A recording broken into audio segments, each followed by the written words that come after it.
বন্ধুরা, কুমিরে ধরলে আর বাঘে ধরলে যদি চোখে আঙ্গুল দেয় তাহলে কিন্তু কুমিরে ছেড়ে দেয় বা বাঘে ছেড়ে দেয়, এই কথা কিন্তু আমরা অনেকেই জানি না। অনেক আগের একটা গল্প আপনাদের কাছে আমি শেয়ার করি। আসলে গল্প না, সত্যি ঘটনা। আমরা অনেক সময় দেখতাম নদীতে মানুষ গোসল করতে নামতো, আমাদেরও ধরুন অনেক, কারণ আজ থেকে 40 বছর আগের কথা এই কথাগুলা। তো ওই সময় অনেকে নদীতে গোসল করতে নামতো, ঠিক আছে, অনেক মজা করতো, আনন্দ ফুর্তি করতো। তো এক লোক আছিল কি, অনেক সময় মানুষের ভয় দেখানোর জন্য বলতো যে আমার কুমিরে ধরছে, কুমিরে ধরছে। আসলে কিন্তু কুমিরে ধরতো না, তারপরও আর কি মানুষের ভয় দেখাইতো বা মিথ্যা কথা কয়ে আনন্দ পাইতো আর কি। যাই হোক, তো একদিন ওনাকে সত্যি কুমিরে ধরছে, ধরার পরে তো কেউ বিশ্বাস করে না বা কেউ তো মানে একটা ব্যাপারে কেয়ারও করে না।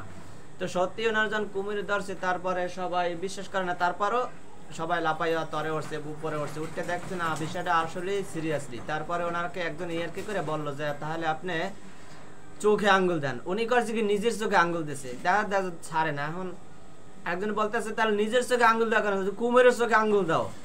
তারপরে আসলে ওনার অবস্থা তো সময় শেষ। তারপরে চিন্তা করলো তার কি করা যায়। উনি চোখে ওই কুমিরের চোখে আঙ্গুল দিল। তো কুমিরের চোখে আঙ্গুল দেওয়ার পরে ওনারা কুমিরে ছাড়িয়ে দিতেছে।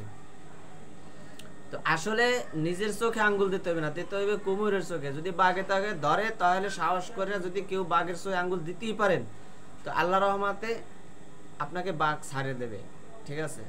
তো যাই হোক, আসলে সত্যি কথা বললে লাভ কি আর মিথ্যা কথা বললে ক্ষতি কি, এই কথাগুলোর উদ্দেশ্যই আমার এই কথাগুলো কওয়া।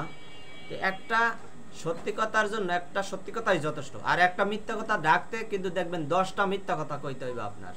তো আমরা কেউ চাবো না যে পাঠ্যসদ্যে মিথ্যা কথা, পাঠ্যসদ্যকে মিথ্যা কথা করার অভ্যাস করবোই না। আর বাচ্চা ছেলে মেয়েদেরকে মিথ্যা কথা তো শিখাইবি না, আর শিখাবো না, এটা সবাই আর কি খেয়াল রাখতে হইব, আর সবাই খেয়াল রাখবেনও। আর নিজেও মিথ্যা কথা কব না। মিথ্যা কথা কোনোদিন মানুষকে উপকার করতে পারে না, ক্ষতি ছাড়া। তো আল্লাহ তাআলা সবাইকে সত্য কথা কর তৌফিক দাক, আর মিথ্যা কথা থেকে বাঁচতে তার তৌফিক দাক। আমিন। সবাই ভালো থাকবেন। আল্লাহ হাফেজ। আসসালামু আলাইকুম।